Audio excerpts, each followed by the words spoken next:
주님께서는 영성에 대해 말씀해 주시며 영성을 알고 행하는 일에 하나 되라는 말씀을 주셨습니다. 영성은 하나님의 거룩한 성품이요 하나님의 온 마음이라고 말씀해 주셨습니다.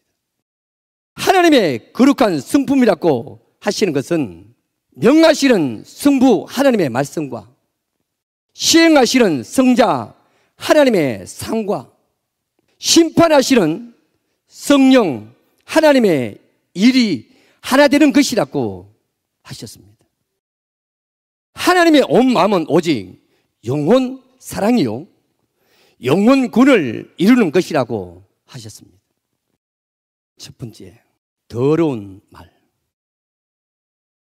본문 첫 말씀은 물어 더러운 말은 너희 입 밖에도 내지 말라고 말씀하셨습니다.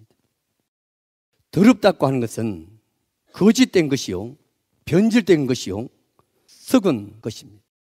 진리가 진리로 유지되지 않는 모든 것은 거짓이요 변질되고 썩은 것이기 때문에 더러운 말이 될 수밖에 없다고 하십니다. 오직 덕을 세우는데 선한 말을 하라는 것은 하나님의 말씀을 기준으로 하나님의 목적을 이루는 삶이 되라는 것입니다. 하나님의 기준과 내 기준이 다르고 하나님의 목적과 내 목적이 다르면 하나님의 덕을 세울 수 없고 하나님의 선한 말을 할 수 없다고 하십니다. 은혜를 끼치게 하라는 것은 제 싸움과 영원군의 뜻을 이루는 일에 하나 되라는 것입니다.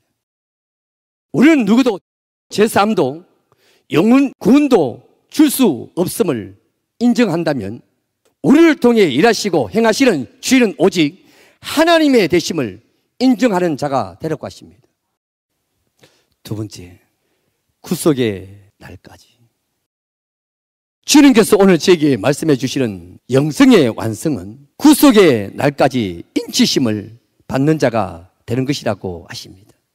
구속의 날까지 인침을 받는 자로 살기 위해서는 성령 안에서의 삶이 인정되고 증거되어야 한다고 하십니다.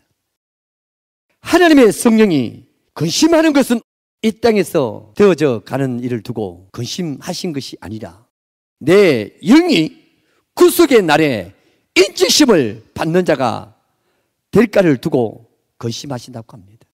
혹시 하나님의 근심과 지금 내가 하고 있는 근심이 다르다면 영성 있는 자라고 할 수가 없습니다. 여러분, 주님의 성품을 가집시다.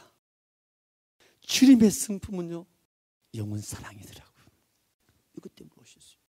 그런데 주님이 가장 아끼시고 사랑하는 영혼들을 나는 어떻게 하느냐는 거지.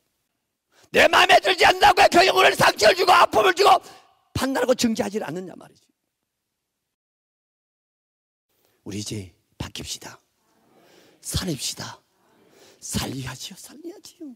이제는 살릴 말하고 살리는 행동하고 살리는 생각하고 자 그렇게 하자. 그렇게 하자. 이제 이 말씀 앞에 하나님의 영성 있는 자로 선한 말과 행동의 삶으로 은혜를 끼치고 인치심을 받을 수 있는 저와 여러분들이 꼭 되시기를 바랍니다.